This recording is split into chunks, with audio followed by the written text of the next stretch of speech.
नमस्कार। आज का यूपी में आप सभी का स्वागत है। मैं हूं आस्था। आज इस बुलेटिन में बात होगी विधानमंडल के दोनों सदनों से गुंडा नियंत्रण विधेयक की वापसी की, संघ लोक सेवा आयोग द्वारा जारी किए गए एनडीए एग्जाम के शेड्यूल की, यूपी में कहां बनेगी भगवान शिव की सबसे ऊंची प्रतिमा, और अंत में बात करेंगे एएसआई द्वारा ज्ञानव्यापी परिसर के सर्वे रिपोर्ट जमा करने में होने वाली देरी के कारणों पर।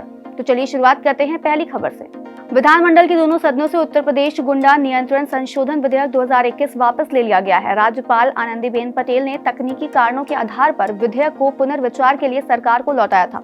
एक वरिष्ठ पुलिस अधिकारी के अनुसार प्रदेश में पुलिस कमिश्नरेट प्रणाली लागू होने और उसके विस्तार के बाद गुंडा एक्ट में संशोधन किए गए थे। संशोधन के तहत पुलिस आयुक्त को गुंडा एक्ट के मामले में अपीलीय अधिकारी बनाए जाने के साथ ही किसी आरोपित को जिला बदर करने का अधिकार भी प्राप्त हो गया था। पुलिस आयुक्त के बढ़े अधिकारों से उपजी विधिक अड़चन को लेकर उत्तर प्रदेश गुंडा नियंत्रण संशोधन विधेयक 2021 को वापस किया गया है। अब एक बार फिर सरकार जल्द जरूरी बदलाव कर विधेयक को नए सिरे से लागू कराएगी।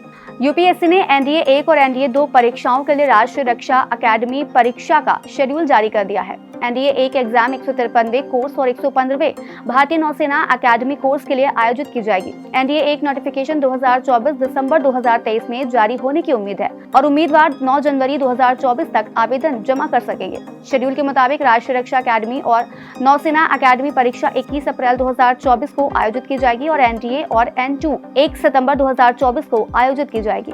यूपी में रामनगरी में रामलला की स्थापना की तारीख नजदीक आ रही है। इस बीच थाईलैंड की अयोध्या भी लोगों के लिए आकर्षण का केंद्र बन रही है। न सिर्फ इस स्थान का नाम अयोध्या रखा गया है, बल्कि यहाँ के राजाओं के नाम में भी राम की उपाधि होती है, जो यहाँ की पुरानी परंपरा है। दरअसल थाईलैंड के अयोध्या शहर का नाम प्राचीन भारतीय शहर अयोध्या के नाम पर रखा गया है। दरअसल यहाँ एक ऐसा राजवंश है जिसके हर राजा को राम का अवतार माना जाता है। थाईलैंड के प्रसिद्ध शहर अयोध्या के राजा रामातिबोध यानी भगवान राम की उपाधि धारण करते थे। अयोध्या को उस प्रसंग से जोड़ा गया है जिसमें रामायण में अयोध्या को भगवान राम की राजधानी के रूप में वर्णित किया गया है। अयोध्या को 1767 में बर्मी सेनाओं ने लूट लिया और लगभग पूरी तरह से नष्ट कर दिया था। ठंड के मौसम में अगर आप भी वाराणसी की टेंट सिटी का आनंद लेने का सपना देख रहे हैं, तो इस साल आपको इस अनुभव से वंचित रहना पड़ सकता है। टूरिस्ट के लिए आकर्षण का केंद्र बन चुकी वाराणसी की टेंट सिटी इस बार गंगा पार रेती पर नहीं सजेगी। नेशनल ग्रीन ट्रिब्यूनल के सख्त रुख के बाद टेंट सिटी बसाने वाली कंपनियों ने अपना फैसला बदल लिया है।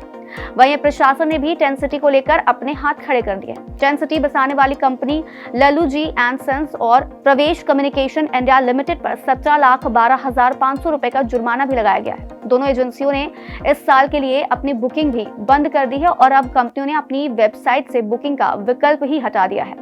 रेलवे ने पीएम की अहम योजना स्टार्टअप को बढ़ावा देने के लिए इनोवेशन पोर्टल पर आवेदन मांगे थे। इस योजना के तहत रेलवे युवाओं की तकनीक को विकसित करने में मदद करने के साथ ही 1.5 करोड़ तक एक प्रोजेक्ट पर निवेश कर रहा है। एनसीआर के 3 मंडलों प्रयागराज, आगरा और झांसी में इनोवेशन पोर्टल पर स्टार्टअप के लिए आवेदन आए थे। इसमें से कुछ को छांट लिया गया है। इसमें 17 आवेदन पर मंथन के बाद डिजिटल डेटा तैयार किया जाने लगा है। रेलवे ने अब युवाओं व टीम के सदस्यों को डिजिटल डेटा तैयार कर बुलाया है। 11 तरह के स्टार्टअप यानी इनोवेशन सोल्यूशन के लिए रेलवे ने आवेदन करने वाले युवाओं को आमंत्रित करना भी शुरू कर दिया है। भगवान शिव की सबसे ऊंची प्रतिमा के दर्शन करने के लिए अब आपको तमिलनाडु के कोयम्बटूर जाने की जरूरत नहीं है। अब भगवान शिव के दर्शन यूपी में ही हो सकेंगे। जेवर में निर्माणाधीन नोएडा इंटरनेशनल एयरपोर्ट के पास भगवान शिव की सबसे बड़ी मूर्ति लगाई जा सकती है। इसके लिए एक संस्था ने यमुना अथॉरिटी से जमीन की मांग की है। इसके बाद से ही जेवर एयरपोर्ट के पास 260 फीट ऊंची भगवान शिव की प्रतिमा स्थापित किए जाने की चर्चा शुरू हो गई है। इसके लिए ईशा फाउंडेशन की ओर से यमुना अथॉरिटी से 200 एकड़ जमीन मांगे जाने के लिए संपर्क किया गया है। बताया जा रहा है कि ईशा फाउंडेशन के संस्थापक सदगुरु जगी वासुदेव ने मूर्ति स्थापना को लेकर शासन स्तर पर भी संपर्क किया है। वैसे जानकारी के लिए बता दें कि तमिलनाडु के कोयम्बटूर में स्थित ईशा योग परिसर में भगवान शिव की आदि योगी प्रतिमा 112 फुट की है।